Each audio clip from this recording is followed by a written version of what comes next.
Reporte 100. Le damos la bienvenida, ya lo tenemos en la línea, al doctor Pablo Reyes. Él es epidemiólogo por la Universidad de Arizona e investigador del Colegio de Sonora. Pablo, buenos días, gracias por tomar la llamada. Gracias, buenos días. Muy buenos días. ¿Cómo tomar estas últimas cifras que se han dado a conocer aquí en Sonora, en el que nos han indicado que ha ido bajando el número de contagios, a la vez el número de personas que han muerto a consecuencia del COVID-19? Anoche decía el secretario de Salud que no son cifras alegres, sino que es algo que habrá de repuntar en los próximos meses cuando llegue el invierno. Sí, yo creo que hay que ir viendo, se van viendo tendencias, ¿no? Se van viendo tendencias. Reportamos más o menos en estas últimas semanas un promedio de 200 casos diarios. Llegamos a estar a finales de julio y principios de agosto con casi 500 casos diarios confirmados. Entonces, sí hemos visto, ¿no?, este decremento. Lo vemos también con indicadores como el índice de positividad, es decir, el porcentaje de pruebas que dan positivo del total que se administran. Entonces, vamos viendo cómo va descendiendo, ¿no?, esos indicadores. La cautela, desde luego, porque eso tiene que ver, sí, con un ritmo de la enfermedad que casi siempre muestran una distribución, algunas unimodales, es decir, que muestran su incremento, el ya conocido acme por la gente o el pico de la curva, y luego un descenso. Vamos en ese descenso, pero ese ritmo se puede ver alterado si uno hace un exabrupto en el movimiento social, en la dinámica social de la gente, ¿no? Entonces hay que ir con cautela para evitar un rebrote, ¿no?, en este descenso que vamos observando. Y por supuesto lo que observa el secretario de Salud, ¿no?, que viene la temporada de invierno, y con ello pues también el incremento de enfermedades respiratorias y las dificultades que puede implicar el distinguir ahora la enfermedad cuando también estás presentando cuadros de influenza, ¿no? Justamente ese es el punto, Pablo Reyes, epidemiólogo, investigador del Colegio de Sonora. No relajarnos, pues, porque la experiencia internacional también lo hemos visto en otros países, que nada más se relajan tantito las medidas y vienen los rebrotes. Sí, exacto. Ahorita lo estamos viendo con el caso de España. Y Italia ya ha mostrado algunos rebrotes, distintos países, ¿no?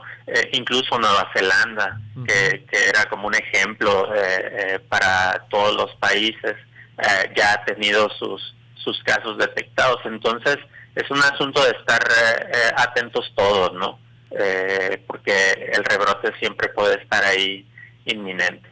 En el caso de Hermosillo y de otros municipios de Sonora, ¿qué tanto ha contribuido el calor, las altas temperaturas que se registran para que el virus esté, digamos, no haya tantos casos de COVID? Lo que sucede aquí es que al tratarse de un virus nuevo, le iba a llevar tiempo acomodarse al ritmo estacional. Que es lo que sucede con muchas de las enfermedades respiratorias, pero como todo mundo éramos susceptibles a la enfermedad, en realidad era terreno abonado para la propagación. Entonces no era muy fácil que ese ritmo entrara en una primera instancia al comportamiento estacional. Entonces vimos durante todo iban aumentando las temperaturas, pero iban también aumentando los casos. Entonces, mucha de esa transmisión pues se daba de persona a persona, en condiciones pues propicias para el virus, no necesariamente porque mucha gente esperaba, bueno, pues es que con este calorón, pues cómo va a ser posible, ¿no? pero no, o sea, había altas temperaturas y se mostraban esas en agosto, julio, agosto, tasas de transmisión bastante altas. Entonces, no jugó mucho a nuestro favor en esta ocasión el calor, ¿no? Pablo, ayer veíamos el dato del doctor Hugo López-Gatell se habla de 61.450 fallecimientos, de la famosa cifra esta catastrófica de meses pasados de llegar a los 60.000 muertos, pues ya la rebasamos. ¿Qué proyecciones tienen ustedes, qué proyecciones tienen otras instancias como la Universidad Johns Hopkins de cómo pudiera transitar el resto del año la pandemia en México? ¿Qué cifra pudiéramos alcanzar de contagios y de decesos, más o menos de acuerdo a las proyecciones? Pues quienes hacen esas proyecciones, bueno, uno de los que hacen esas proyecciones es el Instituto de Métricas en Salud y Evaluación. Tienen, aquí es lo curioso, ¿no?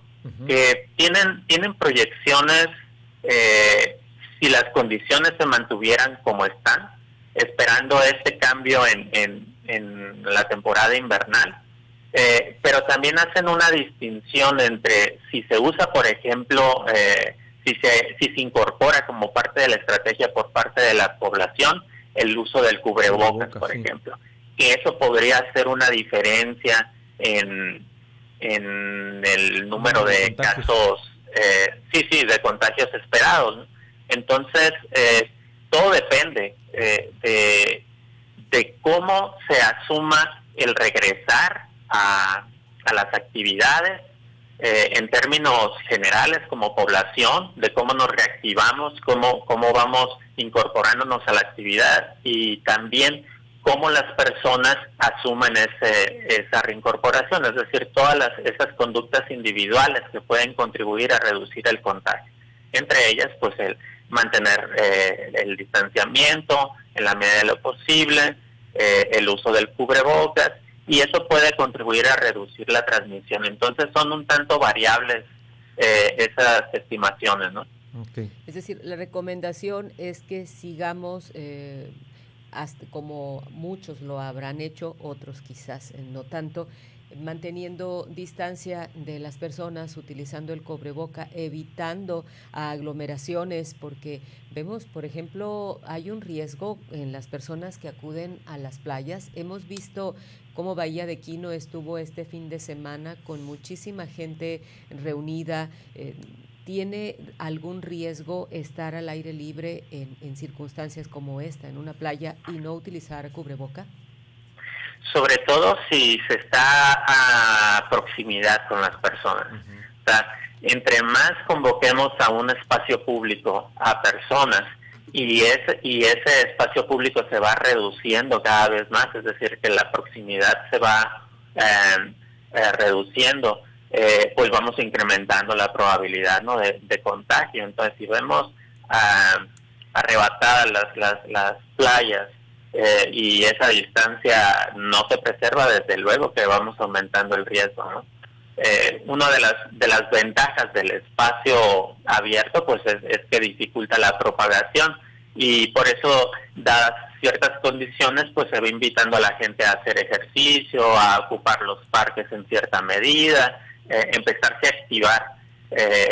Sí es mucho menor el riesgo comparado a un lugar cerrado, pero si esos espacios abiertos los estamos ocupando con muy poca proximidad entre las personas, pues esa ventaja se va desapareciendo, ¿no? Entonces, mantener esa distancia de al menos 2 metros en un espacio abierto, pues va a contribuir a reducir la transmisión. Y qué complicado, porque las personas que van a la playa, dijéramos, se van a quedar en este punto y no se van a mover, pero si estás en este punto y luego pasa alguien frente a ellos y tosió, estornudó o algo por el estilo, entonces ya el riesgo es el que nos está contando usted, doctor. Sí, de ahí el uso del cubrebocas, ¿no?, que está diseñado precisamente en un país como el nuestro, en el que la estrategia se basó en aplicar test pruebas dando preferencia a aquellos que presentaran síntomas. El usar el cubrebocas va destinado con mayor razón a esa posible persona que no sabe todavía o que presenta síntomas leves, que tiene la enfermedad y que puede propagar a otros. Entonces es una barrera de uso responsable por parte de toda aquella persona que pudiera ser un potencial propagador de la enfermedad, ¿no? Entonces es importante una estrategia de este tipo. Y está de nuevo en la mesa, y está en la discusión ayer, antier, el asunto de las pruebas, doctor Pablo Reyes, el asunto del testeo en México.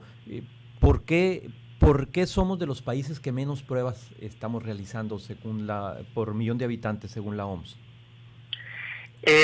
Fue una estrategia que se decidió por el país, ¿no? O sea, se vio como un esfuerzo innecesario, excesivo, el aplicar muchas pruebas bajo el argumento de que de cualquier forma para ningún país es posible conocer el número real de personas infectadas, dado el alto porcentaje de asintomáticos. Sí. El asunto de por qué la recomendación de las pruebas es que te permite detectar a todos aquellos que se te puedan estar escapando porque todavía no manifiesten síntomas y poder rastrear rápidamente tanto a esas personas como a sus contactos y poder tener un mejor control de la enfermedad. México optó por esa estrategia de un número reducido comparado con otros países en la aplicación de las pruebas, y ha sido un comentario recurrente, ¿no? Por sí. medios, sí. por otros países, incluso por la OMS, ¿no? De que tiene presente, ¿no? Cada que se dice un dato sobre México, tomar en cuenta que aquí se han realizado menos pruebas comparado con otros países. Y me ha tocado ver, por cuestiones de trabajo, he ido a distintos municipios de Sonora y me ha tocado ver a muchas personas cómo han relajado de las medidas y no usan cubreboca, y muy tranquilos, muy confiados, y así como se nos indica que sería para invierno cuando pudieran repuntar estos casos y el riesgo de que repuntaran para entonces, porque estamos hablando de que vendrían otras enfermedades propias de la temporada que ocupan luego a los hospitales. Y hemos sabido también que podría ser antes del invierno que ocurra este repunte y que quizás pudiera presentarse durante la segunda quincena de septiembre, dada la apertura que se ha dado, la apertura socioeconómica.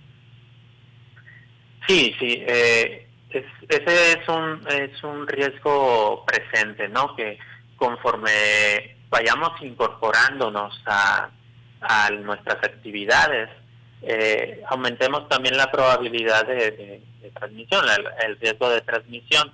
De hecho, de alguna forma lo vimos cuando el 1 de junio pues empezamos a reactivar ciertas actividades económicas. Una cosa es atribuirle a factores ambientales, como puede ser la temporada de invierno, pero desde luego en la transmisión tiene que ver mucho la dinámica social y económica. Entonces siempre hay que estar balanceando ambas cosas, y en ese balance por supuesto también ha estado en juego pues la economía no nada más del Estado, ¿no? sino del mundo, e ir asumiendo riesgos lo más balanceados, proporcionales posibles a lo que tenemos enfrente, ¿no? Muy bien.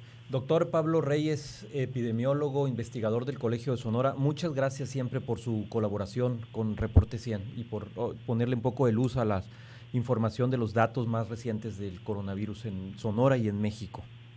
No, de nada, un gusto. Gracias, que tenga buen día. Reporte 100.